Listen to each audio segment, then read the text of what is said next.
You know what he say? The worst thing you can do with a Russian athlete or team is wake them up. Now, the 1980 Olympics were terrible for USSR, losing to a very talented team, but a very young team in Team USA towards their silver medal finish. But by the time the 1981 World Ice Hockey Championships came around, Don Cherry said they were ready, and he was right. He called it the best Russian team he'd ever seen. Now, that year's championship took place in Sweden between April 12th and 26th, with a member of ABBA, one of the big producers, doing the theme music. I do remember that. Now, the games were played in arenas of Scandinavium, in Gothenburg, and Unislav Istad in Stockholm.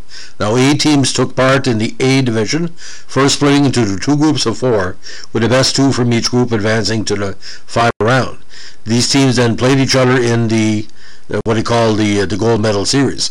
Now, this was the 47th world title event and also the 58th European Championships. Now, the Soviet Union again won the world title for the 17th time and also won their 20th European title.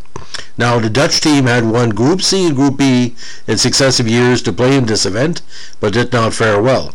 Their best game was an error 1-goal loss to the Americans.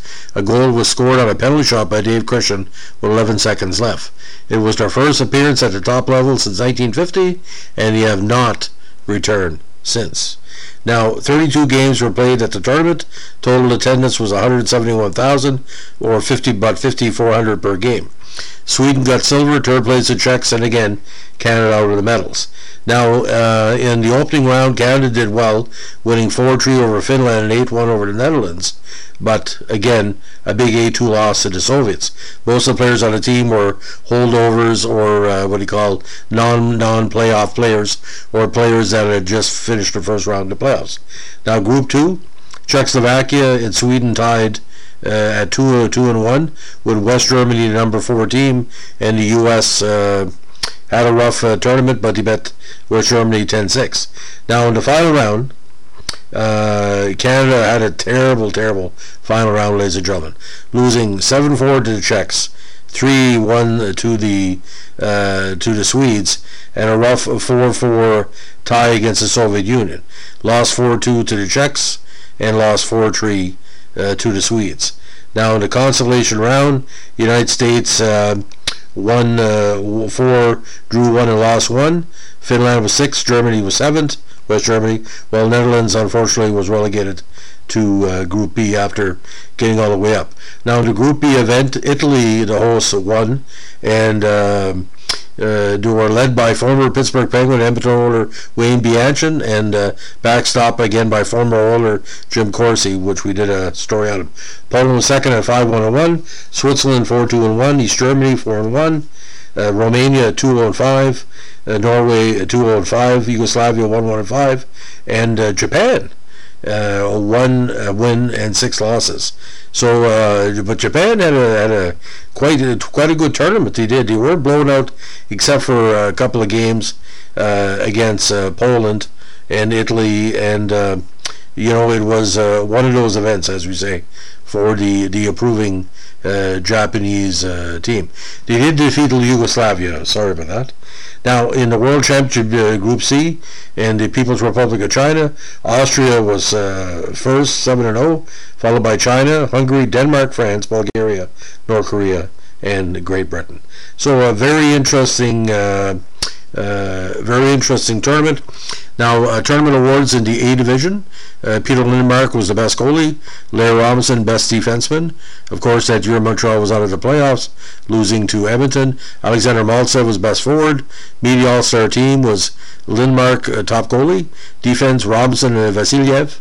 And then the forwards, Kapustin, Makarov, and Maltsev, like Don Cherry said, just loaded for bear. Now, one thing about the Soviets at the tournament, they were a goal scoring machine at the time. They were 25-4 in scoring in the final round. in the first round, and in the final part of the tournament, 38-12.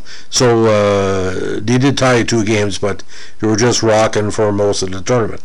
Now, what was interesting about this event again, there was something called the Fanfare of the Championships. Now, Benny Andersson from ABBA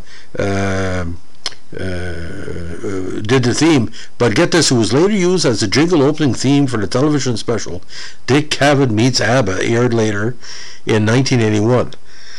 So a very interesting situation. Now, what I'm going to do right now is talk a little bit about Team Canada's roster a little bit at the 81 Worlds. And, not to sound weird, we're getting better. We're definitely back in the top 4.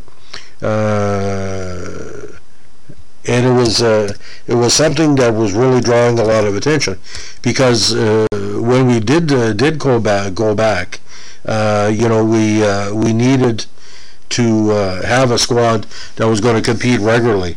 Now, what was interesting, the teams that did make the playoffs had a lot of quality players. Now, that year, John Garrett and Phil Mayer in net, Dave Babbage, Norm Barnes, Ricky Green, Barry Long, Larry Robinson, Rob Ramage, and Willie Huber on defense, and at the forward line, Lucien Deberoy, Dennis Marouk, John Ogrodnik, Mike Gartner, Guy Lafleur, Maurice Lukowicz, Lanny McDonald, Dale McCork, Mike Rogers, Steve Tambellini, Ryan Walter, Pat Boutet, and Mike Foligno. And you're probably wondering why Guy Lafleur went over. People are wondering that too, when he was injured in the tournament, when he was, I think, struck by one of the key players for either the Dutch or the West Germans. Anyway, they had good goaltending and good defense, but like I said, couldn't score enough. But a good B-level team that year. So, ladies and gentlemen, that's the story of the 1981 World Championships. Thanks for listening. Bye.